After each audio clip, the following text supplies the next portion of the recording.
Assalamualaikum warahmatullahi wabarakatuh.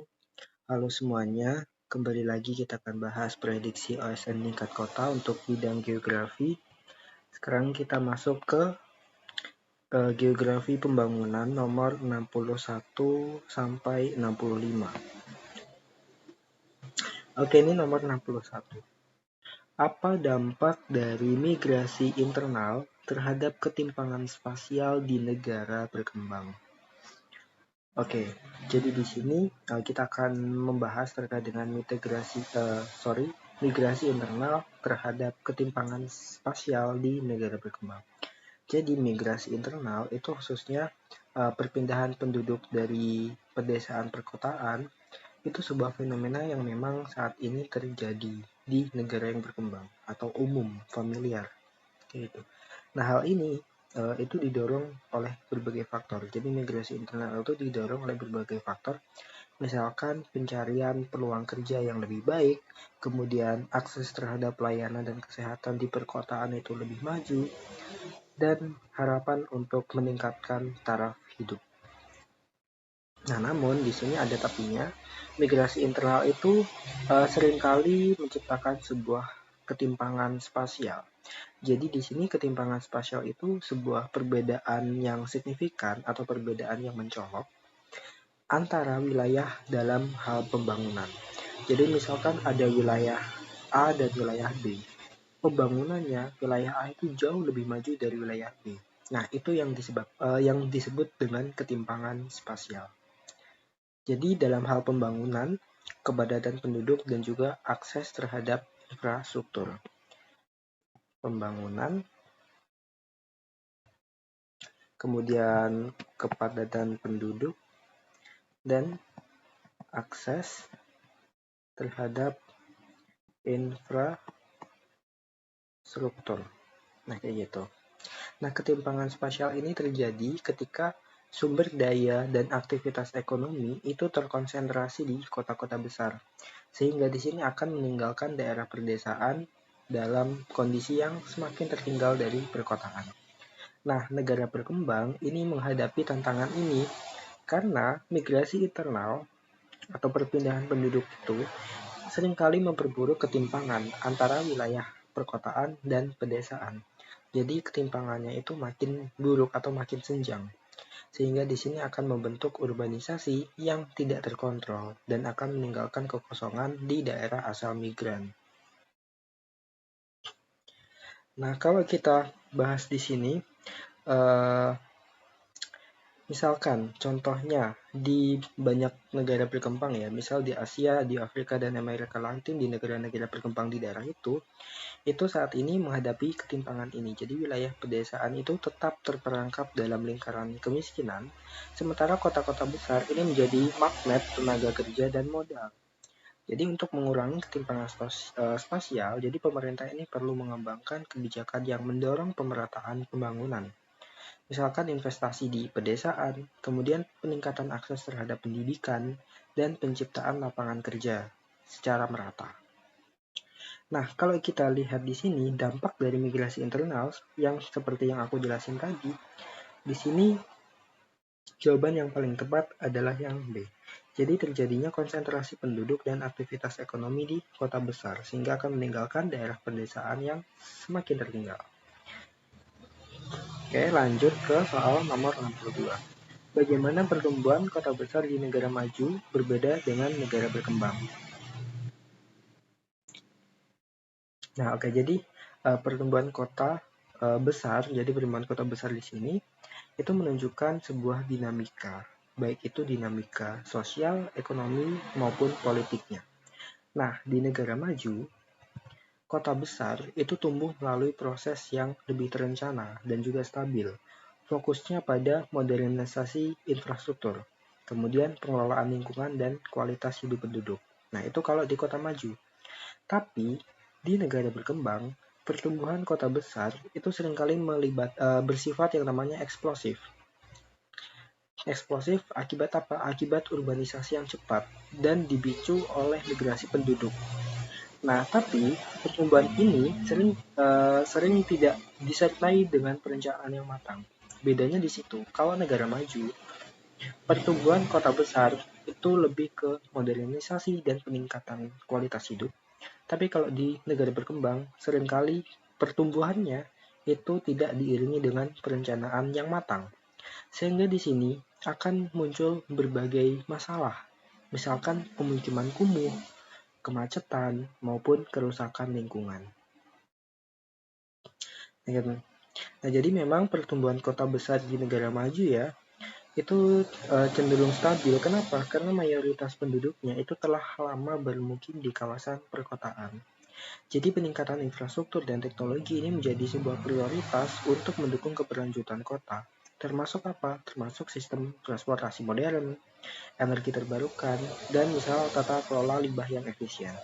Contohnya di kota besar, misalkan ada di New York, Tokyo, atau London.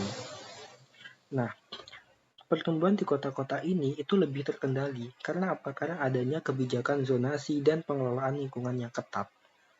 Nah, dari hal-hal itu, sehingga akan menimbulkan sebuah keseimbangan antara pertumbuhan ekonomi dan kualitas hidup. Jadi di sini akan menjadi lebih terarah. Nah, tapi kalau sebaliknya di negara yang berkembang, kota besar itu seringkali mengalami urbanisasi yang tidak terkontrol atau kayak membludak. Sehingga misalkan penduduk pedesaan ini berbondong-bondong pindah ke kota. Nah, tapi infrastruktur perkotaan itu belum mampu untuk mengimbangi lonjakan populasi. Akibatnya banyak kota besar di negara berkembang, misalkan Jakarta atau Mumbai di India, itu mengalami masalah pemukiman kumuh, pengangguran, dan juga tekanan lingkungan. Begitu. Sehingga di sini perbedaannya ada di A. Jadi negara maju cenderung stabil berbasis pada modernisasi infrastruktur. Kalau di negara berkembang, pertumbuhannya lebih cepat, tapi seringkali tidak terencana.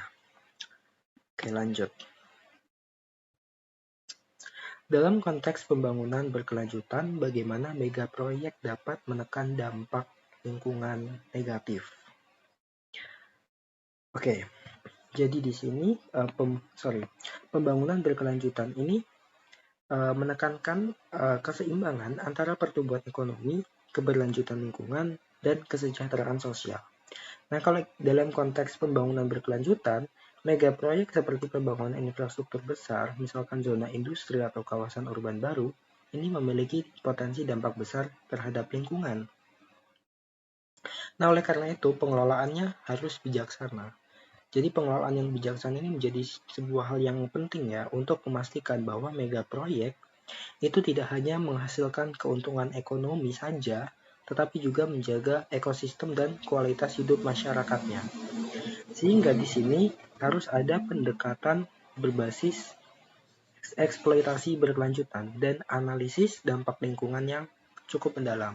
Biasanya ada disebut sebagai AMDAL atau analisis mengenai dampak lingkungan.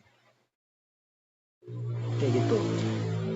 Ya, kemudian juga pendekatan dari eksploitasi berkelanjutan itu juga kadang melibatkan sebuah penerapan teknologi yang ramah lingkungan, kemudian juga penggunaan energi yang terbarukan dan juga pengelolaan limbah yang efisien. Sehingga di sini megaproyek itu juga harus memperhatikan keterlibatan berbagai pemangku kebijakan ya, misalkan masyarakat atau pemangku kepentingan, lembaga swadaya masyarakat, dan pemerintah itu sendiri. Sehingga di sini jawaban yang tepat itu yang C.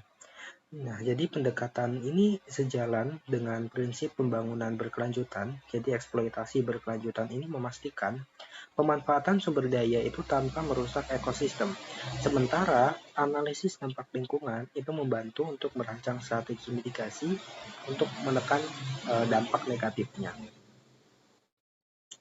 Oke, lanjut. Apa perbedaan utama antara indikator pembangunan ekonomi seperti GDP dan indeks pembangunan manusia? Oke. Jadi indikator pembangunan ekonomi dan sosial itu digunakan untuk mengevaluasi tingkat kemajuan suatu negara dari berbagai aspek. Nah, di sini ada GDP atau Gross domestic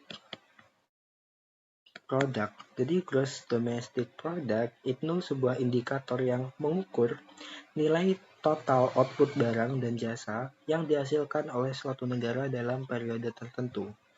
Nah, GDP ini menunjukkan kekuatan ekonomi secara kuantitatif. Jadi kuantitatif. Nah, kalau IPM atau Indeks Pembangunan Manusia atau Human Development Index atau HDI itu sebuah indikator yang lebih komprehensif. Jadi dia ini mengukur kualitas hidup. Dia mengukur kualitas hidup berdasarkan 3 dimensi utama. Ada kesehatan, kemudian pendidikan, dan pendapatan per kapita.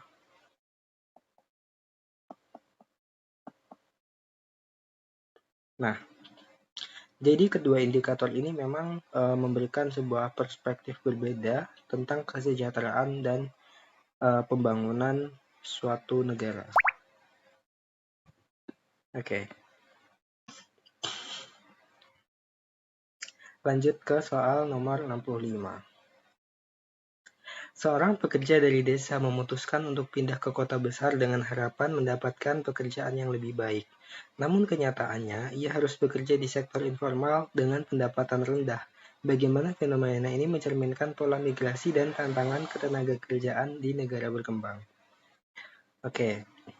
Jadi di sini ada seorang pekerja dari desa memutuskan untuk pindah ke kota besar. Harapan dari seorang pekerja itu untuk mendapatkan pekerjaan yang lebih baik.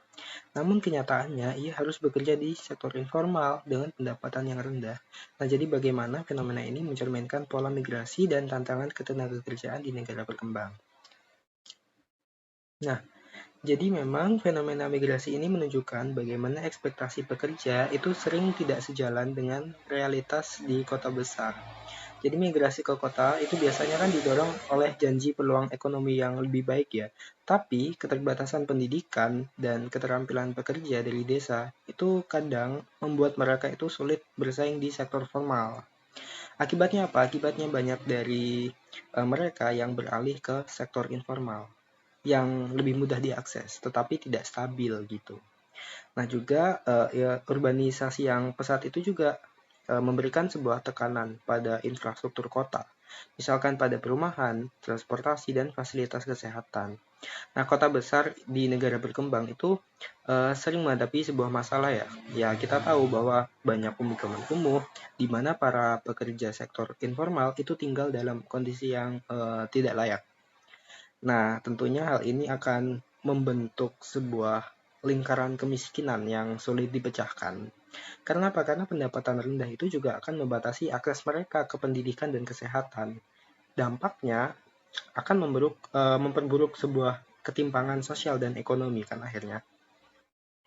Nah, sektor informal di negara berkembang ini memang memiliki sebuah peran yang cukup penting atau cukup signifikan dalam menyerap tenaga kerja ya.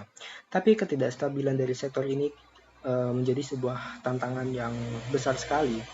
Jadi pemerintah memang harus proaktif untuk mengambil langkah untuk mengintegrasikan pekerja informal ke dalam sistem sektor formal. Misalkan memberi pelatihan keterampilan dan juga mendorong akses pembiayaan mikro. Nah, sehingga di sini kalau kita analisis bagaimana fenomena ini mencerminkan pola migrasi dan tantangan ketenaga kerjaan di negara berkembang. Jadi memang jawaban yang betul adalah yang A ya. Jadi di sini pernyataan opsi A itu menunjukkan atau menjelaskan hubungan antara migrasi, sektor informal, dan ketimpangan spasial. Jadi banyak pekerja migran yang tidak mendapatkan pekerjaan formal sehingga berakhir di sektor informal dengan pendapatan yang rendah. Gitu guys. Oke, sekian pembahasan dari aku. Semoga bermanfaat. Kurang lebihnya mohon maaf. Wassalamualaikum warahmatullahi wabarakatuh.